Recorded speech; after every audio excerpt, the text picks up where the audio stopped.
जय श्री विवेकानंद भंडार सुब्बय्य सद्गुरु प्रभु महाराज की जय। द्वयात्मरहित सिद्धांतं परम पुरुष प्रबोधक श्री विवेकानंद सुब्बय्य सद्गुरुभ्यो नमो नमः। अस्मद्गुरु समारंभं कृष्ण सांदीप मध्यमं ओंकारपीठ पर्यंतं वंदे गुरु परंपरं। మా గురుదేవులు శ్రీ సభా సామ్రాట్ అచల బోధ వాచాస్పతి బిరుదాంకితులు శ్రీ వివేకానంద బండారు సుబ్బయ్యారి స్వామికి నా శిరస ద్వాదశి నమస్కారాలు తెలియజేసుకుంటూ, తత్తు తొమ్ము అసి. తత్పదం అంటే ఏమి అంటే, మనకు అఖండ గురుస్థితి విచారించేటప్పుడు అఖండ మండలాకారం వ్యాప్తం ఏన చరాచరం తత్పదం దర్శితం ఏన తస్మై శ్రీ గురవే నమః అంటాం. ఇప్పుడు గురు పరమాత్మ ఎట్లా ఉన్నాడంటే అఖండ స్వరూపమై ఉంటాడు. మరి ఈ ప్రపంచం మనకి ఎట్లా కనబడుతుంది? మండలాకారంగా కనబడుతుంది. ఇప్పుడు సూర్యమండలము, చంద్రమండలము, నక్షత్ర మండలము, భూమండలము, జలమండలము, అగ్నిమండలము, వాయుమండలము, ఆకాశ మండలము, ఇట్లా ఈ మండలాలకంతా అంటే ఈ ఆదేయాలు మనకు కనపడుతున్నాయి, కానీ ఆధారం కనపడలేదు. మరి ఆధారము గురువుగారు దేనికి తెలియజేసినాడు, దేనికి చూపించినాడు, దేనికి తెలియబడుతుంది అన్నప్పుడు చక్షురున్మిళితం ఏనా, ఏ జ్ఞాననేత్రం అయితే గురువుగారు మనలో తెరిపించినాడో ఆ జ్ఞాననేత్రానికి తెలియబడుతుంది. ఆధారం ఒకటి ఉంది ఈ ఆదేయాలకు, అంటే ఈ చరాచర జగత్తుకంత ఆధారం ఒకటి ఉంది గురుదేవ. ఆ ఆధారాన్ని నాకు దర్శింపజేస్తిరి. దర్శితం అంటే దర్శింపజేస్తిరి, మీకు నా నమస్కారములు అంటున్నాడు శిష్యుడు అన్నమాట. ఇంకా మనకు కింద శ్లోకంలో చెప్తున్నాడు, ఈ ప్రపంచం ఎట్లా ఉండాలి అంటే స్థావరం జంగమం వ్యాప్తం యత్కించిత్ చరాచరం త్వంపదం దర్శితం ఏన తస్మై శ్రీ గురవే నమః అంటాం. స్థావరములు అంటే ఒకతాను ఉండేటువంటి ఏవేవి? ఇప్పుడు పర్వతాలు, కొండలు, గుట్టలు, పుట్టలు, చెట్లు, శ్యాములు, పైరు పంటలు, ఇవన్నీ ఒకతాను ఉండి చెలించేటువంటివి. ఇంకా జంగమములు అంటే ఒకతాను నుండి ఒకతావికి పోయేటువంటివి. మానవులు, పశువులు, పక్షులు, క్రిమికీటకాలు, జలచరాలు, వనచరాలు, ఇవన్నీ కూడా జంగమములు. అంటే ఇవి ఇక్కడ చెల్లించి నోతాకు పోయేటువంటివి. ఇట్లా ఈ అన్నిట్లో కూడా త్వం అంటే నీవు, అన్ని జీవుల్లో కూడా నేను నేను అంటున్నాం. అంటే ఈ చరాచర జగత్తులో అన్ని జీవుల్లో కూడా నేను అనే పదం ఒకటి ఉండాలి. అందుకే మనకు రమణ మహర్షి దగ్గరికి సదానంద శిష్యుడనే ఒక ఆయన పోతాడు. పోయి గురుదేవ బ్రహ్మం అంటే ఏమి అని అడుగుతాడు. అప్పుడు రమణ మహర్షి ఆ వంట చేసామని పిలిచి, ఏమమ్మా వంట ఎవరు చేస్తున్నారంటే నేనే స్వామి అంటారు. ఆ వంటకు సరుకులు తెచ్చిండే వాళ్ళని పిలిచి, ఎవరయ్యా ఈ సరుకులు తెచ్చిండదంటే నేనే అంటాడు. కూరగాయలు తరిగే వాళ్ళని పిలిచి, ఎవరమ్మా కూరగాయలు తరుగుతున్నదంటే నేనే అంటాడు. ఆ పొయ్యికి కట్టెలు తెచ్చిండే వాళ్ళని పిలుస్తాడు, ఎవరయ్యా కట్టెలు తెచ్చిండేదంటే నేనే అంటాడు. అట్లనే ఇంకా చెత్త నూకే వాళ్ళని పిలుస్తాడు, ఆశ్రమంలో ఎవరయ్యా చెత్త నూకేదంటే నేనే అంటాడు. ఇట్లా ఈ ఈ ఆశ్రమానికి అతిథి ఎవరు, ఇట్లా అందరినీ పిలుస్తాడు అన్నమాట. అందరినీ పిలిచి అడిగినప్పుడు అందరూ నేనే నేనే అంటాడు. అప్పుడు శిష్యుడు, ఏం నాయన నీకు అర్థమైందంటే, నాకు అర్థం కాలేదు గురుదేవ అంటాడు.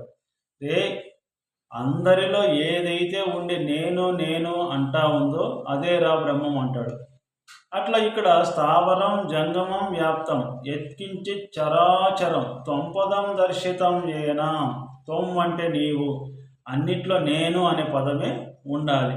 అంటే ఇక్కడ భిన్నత్వాన్ని తీసేస్తే ఏకత్వం ఒకటే ఉంటుంది. అది మనకు కింద శ్లోకంలో చక్కగా తెలియజేస్తాడు గురుదేవుడు. ఇంకా చిన్మయం వ్యాపితం సర్వం త్రైలోక్యం స చరాచరం అసిత్వం దర్శితం ఏన తస్మై శ్రీ గురవే నమః.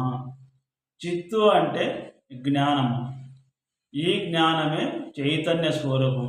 ఆ చైతన్య స్వరూపమే ఈ చరాచర జగత్తుకంత ఆధారమై ఉంది.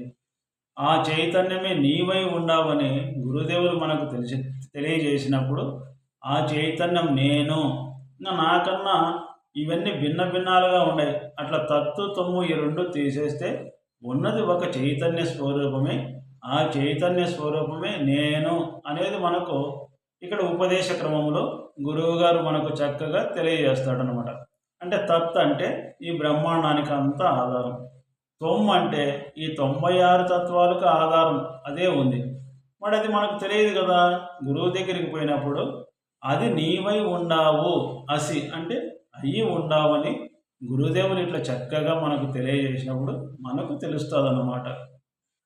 ఇంకా మనకు చైతన్య స్వరూపంలో పరమాత్మ ఎట్లున్నాడన్నప్పుడు చైతన్యము శాశ్వతము శాంతము వ్యోమాతీతము నిరంజనం నాదబిందు కళాతీతం తస్మై శ్రీ గురవే నమః అంటున్నాం. చైతన్యము శాశ్వతము. ఇప్పుడు ఈ శరీరము జడ పదార్థం. ఇది బాల్య కౌమార యవ్వన వార్తిక దశల్లో మార్పు చెందుతుంది. అట్లనే మనలో భావాలు నిమిషానికి ఒకసారి మారుతాయి. మనలో ఉండే గుణాలు క్షణాలకు మారిపోతాయి. అట్లనే లోపల ఉండే అవయవాలన్నీ కూడా మార్పు చెందేటువంటివి. అయితే చైతన్యం మాత్రము మనం పుట్టి సచ్చేంత వరకు మార్పు చెందకుండా ఉంటుందన్నమాట. అందుకు అది శాశ్వతము, అది శాంతము, అది వ్యోమాతీతం. వ్యోమం అంటే ఆకాశం.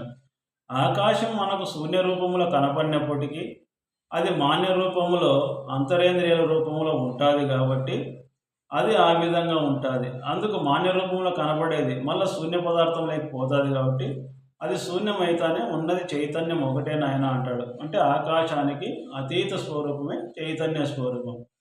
అట్లా ఇంకా నిరంజనము. అంజనం అంటే జ్ఞానం. జ్ఞానం ఉండి లేని స్థితిలో ఉన్నటువంటిది అన్నమాట. నాద బిందు కళాతీతం. నాదం అంటే చెవులతో వినడము, వాక్కుతో వచించడము. అట్లనే బిందువు. బిందువు అంటే ప్రాణము, చిత్తరూపం. అట్లనే మనకు కళలు. ఇంకా నేత్రస్థానంలో మనకు నేత్రాలలో ఉండే కళే ఈ జగత్తు కళలన్నిటినీ చూస్తూ ఉంది. ఇట్లా మనకు ఈ అన్నిటికీ అతీత స్వరూపంగా ఉండాలని మనకు ఈ శ్లోకంలో తెలియజేస్తున్నాడు గురుదేవులు అన్నమాట.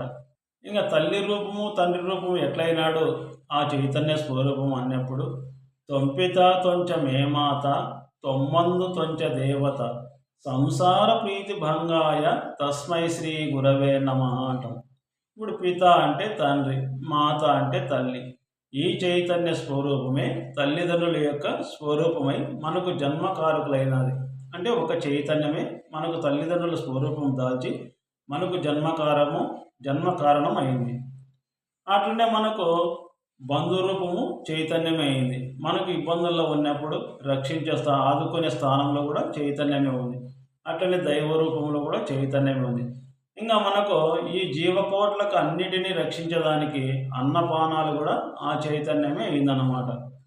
అట్లనే మనకు సంసార ప్రీతి భంగాయ జనన మరణములనే ఈ భ్రాంతి, ఈ సంసారమనే ప్రీతి పోగొట్టేదానికి కూడా ఆ చైతన్య స్వరూపమే గురు స్వరూపమై వచ్చిందన్నమాట.